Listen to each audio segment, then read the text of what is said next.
your investor strategy. So this is what should you do around outreach, how many people to contact, like how do you set up this process? We just went through what does a successful deck look like and what does a successful process look like in aggregate. And now we're going to go one level deeper into what strategy you should have to get yourself to success. So a common question I get is, how many investors should I contact?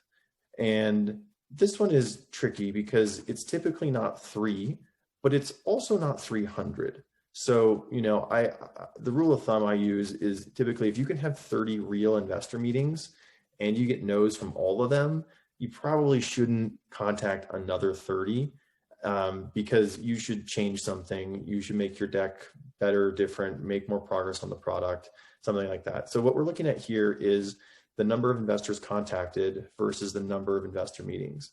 So what's important is that there is a correlation between contacting more investors and getting more meetings. So if your initial list is 50 versus 100, you're going to get more meetings if you contact 100 investors. So this is an area where putting in more time will get you more result. However, the goal here is not meetings. The goal is to get funded. And there's not as great a correlation between investors contact and amount raised. So what I read from this is that it's very much a quality versus quantity game, and try to get quality meetings, have real conversations, get real feedback, and get to know quickly, or get a term sheet or get your round raised. So, this should help put some bounds on it around for founders. Like if again, like it's not 300, this is, investors contacted, this is, most of them are under 100. And so that's a tractable list. You've got your Google sheet, you're asking other founders, you're just doing some research, you're reaching out and you're trying to get meetings with these people.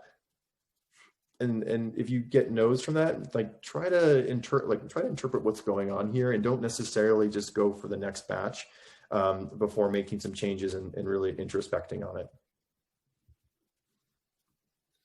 So the investor communication strategy here, average deck length is about 18 pages for pre-seed. So, if you got a 5-page teaser deck, that's probably too short. If you've got some sort of 40-page manifesto, that's probably too long. And, remember the average time across failed and success decks is only 3 minutes and 40 seconds. And so that is a lot of time to absorb information, but it's not going to be reading a ton of text in there.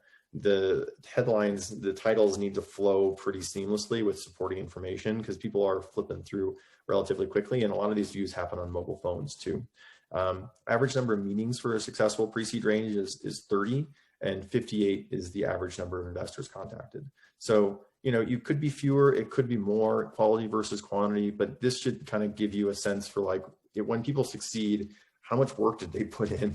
How long did it take them? And like what was in that deck, right? So, and for any individual company, these circumstances can vary around what makes sense for you. But we don't see a ton of deviation across startups, at least in like some of this like structural and process side of things.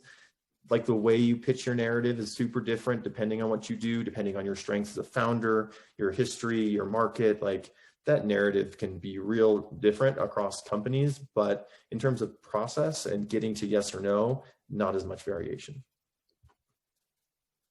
So a few key takeaways for investor strategy. Number one, quality over quantity. You're not trying to meet with every investor on the planet. You want to get intros to people who have already like pre-screened you based on going through your deck, right? There's like, your time is valuable too. You don't want to show up to a meeting and be like, oh, we've got a competitive investment, or oh, I actually don't even invest in your space at all. So you want quality meetings, and you want them to like come to the table with a bunch of questions for you based on their read of your deck. Try for 50 or 60 to investors contacted. That's a pretty safe and average number, right? Like that's still a big list. This is not a small undertaking. This is not like, I'll carve out my Saturday afternoon for this. Like this is going to be weeks of your time. And then choose your VCs wisely. They're with you forever.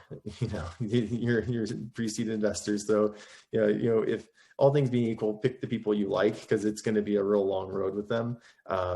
And just keep that in mind. A lot of founders I talk to are so focused on getting the round raised that they can lose sight of who are the people who are investing.